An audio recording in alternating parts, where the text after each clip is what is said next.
So ngayon, samahan niyo ako na magkamali sa aking mga bibilhin. Ganda ng mga sofa, guys. Halatang di ko mabibili. Salamin. Yung ipakita sa akin. Nasa ng mga murang bilihin.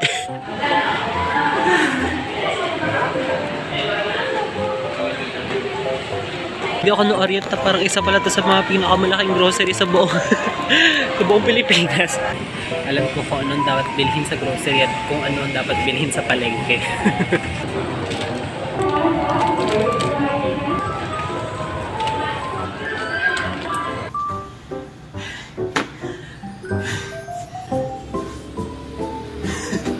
Pagod na pagod.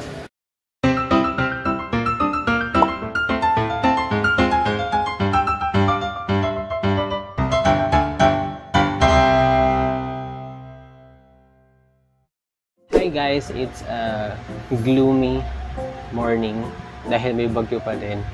And hindi porket may bagyo is hindi nauusad ang buhay natin. So, ang gagawin natin ngayon is mag-unboxing. Hindi yan. Mag-unboxing tayo ng mga gamit ko. You know what's exciting about this is I'm going to unbox my old and new stuff. So yung mga gamit ko na dinala ko dito sa dorm, yung iba, syempre, yung mga lumang gamit ko na alam ko na itsura. And yung iba is mga ngayon ko palang makikita for the first time. Ito yung mga bagay na binili ko and pinaghandaan ko para dito. And ngayon ko palang sila bubuksan, kaya ngayon ko palang sila makikita. So dahil excited na ako at sana kayo rin, let's start the unboxing. Pipigil ako yung sarili ko, magsisimula muna tayo sa mga lumang gamit ko. At ang pinakamalapit sa akin is ito. Itong box ng Moonlight. Pero alam nyo ba laman ito? Hindi Moonlight. Yun ay dahil ang laman ng box na to ay walang iba kundi ang aking mga pabango. Ayan. Na sobrang punong-puno pa iba kasi hindi ko sila madalas ginagamit. Ayan. Mga pabango. And lahat ng mga pabango na to is regalo sila sa akin nung birthday ko. So yun yung totoong laman nitong Moonlight. Then merong isang notepad dito. Ayan. But ayun, yun lang talaga yung laman niya. Kasi yung totoong Moonlight nasa ibang box siya. And wala pang official na lagayan itong mga pabango ko. Kaya ayun, kaya sila nandito. Kasi wala pa silang lagayan talaga. By the way guys, hindi pa kompleto itong mga gamit ko. Pero ayun nga, kailangan nakita ko na yung lahat ng mga nandito para malista ko na din kung ano pa yung mga kulang ko. Itong box na, sa isang birthday. And ayan, sira na pala siya kasi nabuksan ko na siya. Kasi may kinailangan ako dito sa loob na to. Pero ito siya. Ayan, at ang mga laman niya is mga stuff na walang sariling box o mga maliit na bagay, ganyan. So, dahil sira na siya, tuluyan na natin siya. So, ito yung Moonlight, guys. Ayan. Ayan, ito yung yung sa box kanina. Tapos, ito yung stand niya. Ayan. Next naman is itong lamp na to. Itong favorite na lamp ko na ginagamit ko sa table ko. So, meron siyang iba't ibang kulay. Napakita ko na din to sa isang video ko, pero ito siya. Ayan. Ito yung warm light niya. Yung light. And then yung combination. Ayan. O, diba? Ayan. So, sobrang lakas niya, guys. Ayan, o. Kaya niya ilawan yung buong kwarto. Kapag fully charged siya, ganun siya kalakas. Tapos na-adjust din yung brightness niya. Ayan. Ayan, diba? Parang ano na lang siya. Parang wala lang. Next naman is picture ko. Ayan. So, ito, regalo din sa akin ng birthday ko. Drawing ako nung isa sa mga pinaka-artistic na kaibigan ko. Ayan. So, ito yung niya. Gift niya para sa akin. And then, meron naman tabo dito pero for some reason, bumili pa rin ako ng tabo. So ito, galing IKEA to. Ayan, may ano pa siya. May mga papel-papel pa siya sa loob kasi hindi ko pa siya nagagamit. And hindi ko alam kung magagamit ko ba siya. Kaya hindi ko din alam kung bakit dinala ko pa dito. And then, I have here my mouse pad. Ayan. Na Hindi ko rin sure kung magagamit ko ba kasi ang theme na tong kwarto na to is white and light wood or wood, which is hindi ganito. Yan, hindi ganito. Okay, so malayong malayo to. So hindi ko lang kung magagamit ko to. Dahil kung hindi is baka ibenta ko na lang to. And meron tayong mga damo. Hindi ko rin alam. Bakit ba din yung mga yan? Ito, we have my camera cleaner. Ayan. We also have here my pencil case. Diba? Sobrang, itong box na to, ano siya, decoration siya sa isang birthday party. Pero ginamit ko siya. Ginamit ko lang siya na lagay ng mga bagay. Kasi ang galing, ang laki niya, ang dami niya na nalagay sa loob. Ito, meron pang light board. Ayan ito, mga tornilyo para sa lamesa ko. More school stuff. School supplies. Mga whiteboard eraser, stapler, mga lapis, mga paper clips, bala ng stapler. Ayan. Nakalagay sila sa tray na to na hindi ko rin alam kung magagamit ko kasi kulay black. And lastly, ang aking tawag dito, book stopper. Tcharin! Ayan, para sa mga libro ko.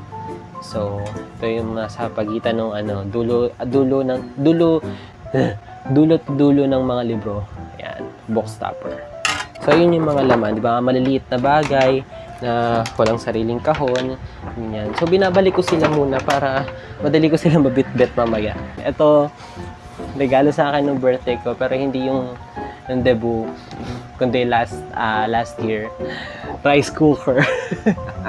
Ay, hindi pala last year. This year pala. Birthday ko this year. Niregalo sa akin na ate ko. Rice cooker.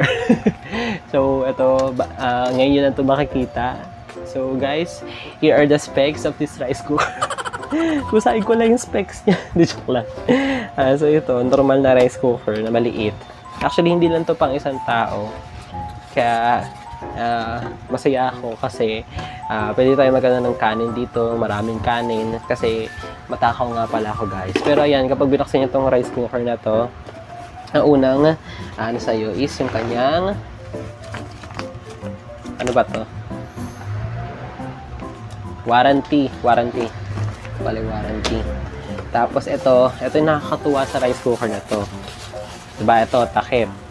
Tapos, meron siyang pang steam.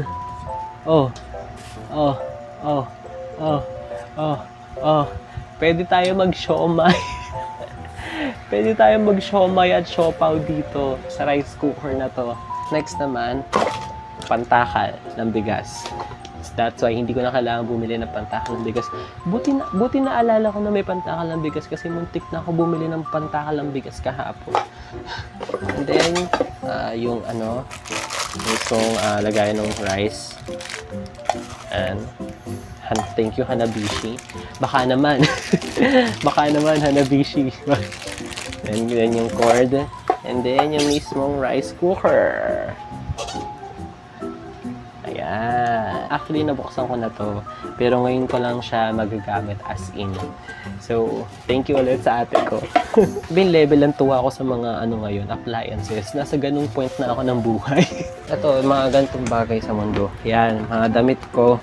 Sobrang dami ng damit ko. Pero, for some reason, napagkasya ko siya dito sa dalawang malaking lagayan na to. Actually, ito, di ba marami akong dala. Sobrang dami pa rin naiwan sa bahay. Legit, ganun kadami yung damit ko na deserve ko ng walk-in closet. Ay, actually, hindi lang pala itong dalawang lagayan na to. Meron pa dito isa. Ayan, nasa kagaya ng kaninang lagayan na box na ginamit sa birthday. Sana yung one. Ayan, first birthday kay Awan. Pero ito, mga damit din to. So, tatlo yung lagayan ng damit ko. And, saka ako na siguro ito bubuksan kapag okay na. Pero ayun, ito yung mga laman niya, mga jacket, mga kapal na damit. And sobrang dami nang nalagay dito sa box na to. Grabe. Another box na nabuksan ko na kasi may kinilangan na ako sa kanya.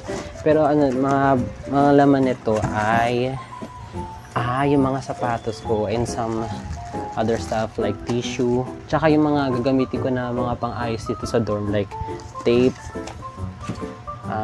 plies, and screws. Yung mga tools na to sa tatay ko to, hiniram ko lang muna kasi nga para sa mga aayusin dito sa dorm. Yung aking mga sapatos. Yan, aking mga sapatos na hindi ko na muna i-reveal kasi medyo madumi. Yung white shoes, hindi siya ganun ka-white na. Next is yung pinakamabigat na box na dinala ko dito. Actually, hindi ko siya kinaya. Kinailangan ko yung tatay ko para buhatin siya. Itong box na to. Bubuksan ko na siya ngayon. Itong box na to, sobrang bigat na to kasi puro papel yung laman nito. Mga papel, notebook, at yung mga libro na gagamitin ko sa pagre-review. Kaya, yun, let's open it. Kung narinig nyo man yung sobrang ingay na jeep, sorry. Nasa harap ako ng kalsada kasi. Ayan, mga papeles, mga notebooks, and mga libro. Ayan, inorganize ko sila dito sa box na to. Nandito rin pala yung yung calculator ko. Ayun, mga libro talaga siya as in. Mga notebooks, mga papeles ko ng college. Ayan, nandito sila lahat. Saan ko na sila ilalabas kapag mag-aayos na ako. Next na mabigat na box is an appliance. For today's video, mag-unboxing tayo ng microwave. Ang nasa box is microwave mula sa Whirlpool. Pero guess what? Hindi yun yung laman. although microwave din siya, pero mas lumang microwave. Ito kasi yung Whirlpool na to, TMI, ito yung sa ate ko. So, mas bago kasi yun. So, yun yung natira dun sa bahay. So, yung lumang microwave dun sa bahay, yun yung dinala ko dito. So, buksan natin siya. Tapos kasi yung box ng lumang microwave is tinapon na yata. Kaya, ito na yung ginamit ko. Hindi alam ko yung box nitong bagong microwave nila. So, ito yung microwave sa bahay. Ayan. Ayan yung microwave sa bahay. And yun yung gagamitin ko dito. Sobrang, ito, tip sa mga maninirahan mag-isa. Sobrang convenient na meron kayong microwave. Promise. Ngayon pa lang, kahit first time ko, ngayon pa lang alam ko na sobrang convenient na meron kang microwave sa bahay mo. Ang nakalagay dito is yung mga gamit ko sa studio. Ito yung mga ilaw, mga camera equipment. Yan. Pero ang unang nyo makikita dito is lagayan ng keyboard. Nandito yun. Ayan. Ito, meron tayong tripod. And meron ditong reflector. Inisip mo na yung pangalan. Ayan, may mga tela dito na pang backdrop. And mga stand ng ilaw. And then yung ilaw mismo. Ayan. So, hindi ko na siya isa-isahin. I would like to take this opportunity na i-plug yung studio ko, which is Slay Studio. So, it's a budget-friendly photography and videography service by yours truly. So, ito yung Facebook page na yun. Ilalagay ko din yung link niya sa ating description sa baba. And, ayun, please like and follow that page and please support my studio business para sa ekonomiya. Makikita nyo rin din sa Facebook page yung mga sample shots or sample pictures ko dun sa Slay Studio. So, ang next na i-unbox natin is yung mga gadgets na like this. My speaker. Yan. From Silvertech na niregalo din sa akin nung birthday ko, nung debut. Ang aking mechanical keyboard, which is the Royal Kludge RK100. And na-unbox ko na siya and na-review ko na siya dito sa video naman na to. So, if you guys want to know more about this mechanical keyboard, just watch the video, that video after this. Guys, now we are going to unbox the HP N246V. Hindi ito yung laman nun. Iba yung laman ng ng box na to. Although monitor din siya, pero yung monitor ko, which is the Asus VL, kalimutan ko yung pangalan. Pero, ayun, itong monitor na to is in-unbox ko na din siya and review ko na siya sa video na to. So, ang unang makikita dito is yung cover ng monitor. Siyempre, kailangan yan para hindi siya madumihan. And then, yung kanyang stand. Yan. Actually, panoorin nyo na lang yung unboxing na after ng video na to. So, kunin ko na yung mga laman niya. Dito yung monitor na yon. Imagine niyo na lang itsura niya. Ang hirap kasi alisin. Wait lang. Yan, makikita nyo naman sa video na yun kung anong buong itsura niya. And, eto na guys. Pinaka-excited ako. Bubuksan ko na yung mga bagong gamit ko. So again, ito yung mga gamit ko na binili ko, pinaghandaan ko talaga. Kasi alam ko na kailangan ko sila at magagamit ko sila dito kapag lumipat na ako dito sa Manila. And let's start with that one. With this one. So, unwrapping. Hindi unboxing. So ito, sige, reveal na natin siya. Yan, ang item na ito ay tagal ma-reveal. Ay mga bakal ng tagal talaga. So, bumili ako ng dustpan at walis. So, ito yung itsura niya guys. Wait lang. Hindi ko pala alam kung paano ito i-assemble. So, ito yung walis, pinaka-walis. And, ayan. So, naro-rotate siya. Wow! Pamain na lang po. Ayan. Kulay white. Kasi nga, color white nga yung team na itong ano ko. And ito naman yung dustpan. Siyempre, kulay puti din. Ayan. Yan, kompleto na yung ano natin. Dustpan natin. Tapos itong walis. Yan. Tadaan! Meron na akong dustpan at walis na... Ay! Yan! O, diba? Okay. Next. Yan. So, ito yung mga pinamili ko last episode from IKEA. So, ito yung mga binudol sa akin ng IKEA. Ang una dyan is actually mga pinggan. Itong mga pinggan na to, binili ko sila sa magkaibang araw. Pero ito sila, sobrang balot na balot pa. Ayan, unahin natin itong pinakamalaki, which is yung kanilang famous bowl. Siyempre, puti. And actually, mura lang itong mga to. Kaya ako binili. Kasi mura. And then, itong mga mas maliliit na plato and bowls. Ito yung pinakamaliit nila na bowl. Yung sumunod na size. Siyempre, para may variety tayo ng diba, plates. Ito.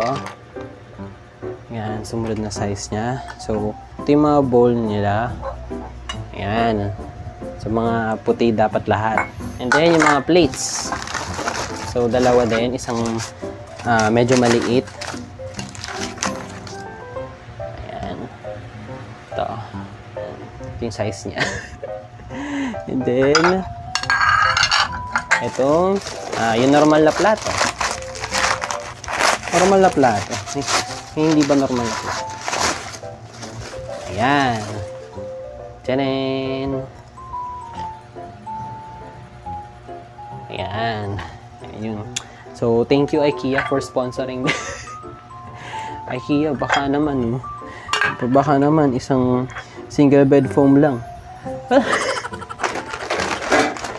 Ano dyan is itong magkamahal-mahal na lagayan ng mga basang kutsara, tinidor, toothbrush. Ayan.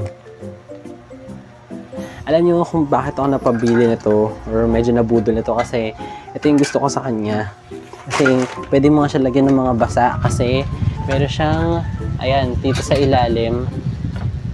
Ayan, dito sa ilalim yung catcher nung tubig. So, napabili ako nito kahit medyo mahal siya. Kasi alam ko magagamit ko talaga siya.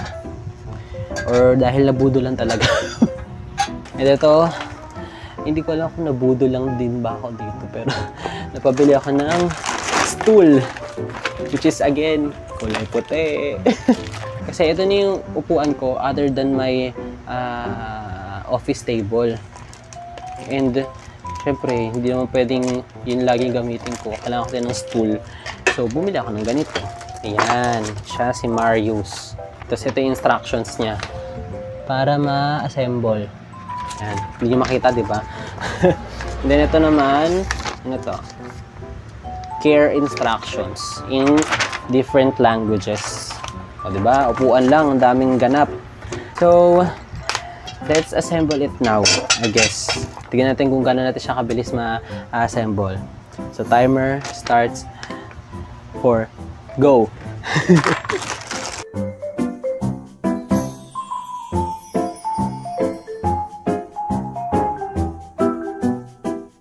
Okay. Done. Grabe. Almost 5 minutes ako dun. So, ito na siya, guys. Ang cute! Ito na, may stool na ako. Ang cute ng stool na to. Gagawin natin palaki ng palaki yung mga gamit. So, ito naman ay monitor stand. Hulaan nyo kung anong kulay nito. Hindi siya 5 out of 5 kasi may onting damage. Anyway, pero ayun, kulay puti na monitor stand, which is i-assemble ko din ulit. Let's go. Tingnan natin kung paano naman to kapabilis. Kasama yung pag-figure out kasi. Kasama yung pag-figure out to sa oras. Anyway, timer starts. 2, 3, 4, go!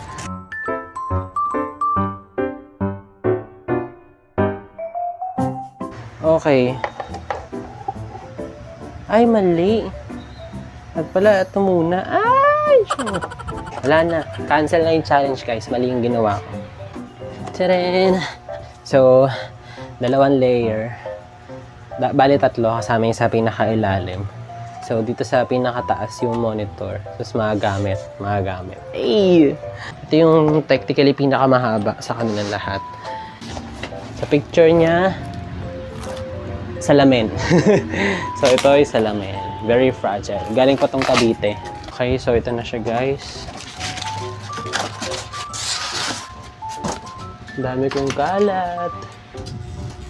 Tere! Uy! Aribil yung mga kalat sa harap. Pero ito siya, guys. Tere! Oh! So, ito siya, guys. Na ano siya, naka-curve. Now for our last unboxing. Ang dami ng kalat sa likod ko. Pero anyway, ito na siya. Ito yung pinaka-excited ako. And sana 5 out of 5 siya. Ang aking office chair. Although, pwede rin naman na hindi ako masyadong mag-expect kasi hindi naman to ganun hindi naman to mahal. Actually mumurahin lang to na office chair. Pero tignan natin. Mali mo naman. Sulit pala siya. Ito, hulaan dyan ko anong kulay. Ay, nako. So, ito yung ano niya, para sa gulong. Yan. Yan, yung mga gulong niya. Uy, in fairness, maputi yung mga gulong, Meron kasing parang medyo madilaw-dilaw, eh. And then, ayan. Para sa adjustment ng height niya. And then, yung mga tornilyo.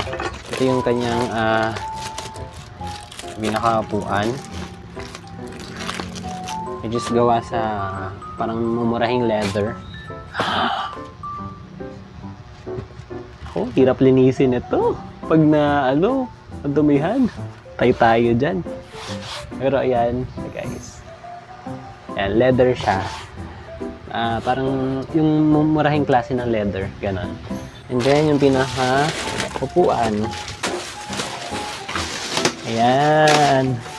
Wow! Tadaan! Wow!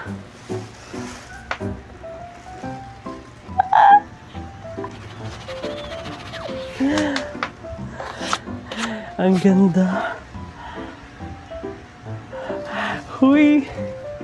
Ang ganda!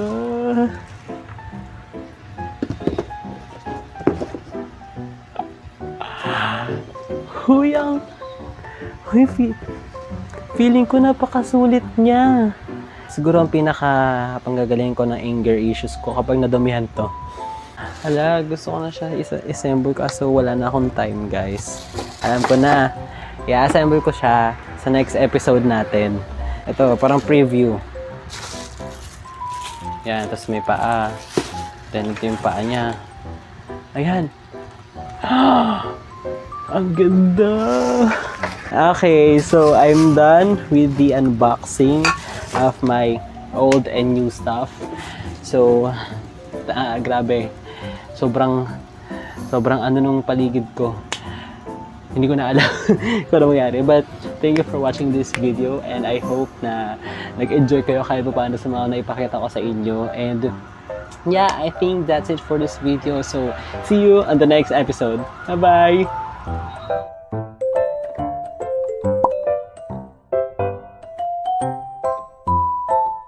This is the day 1 ng pag-aayos natin. Hirap naman ito.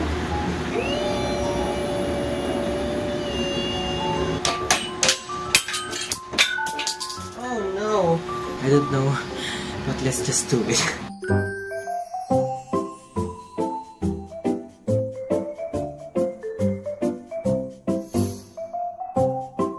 Nakikita ko to. Parang kailangan ko talaga mag-aral. Dapat kaya iusok ko to. Oh my God!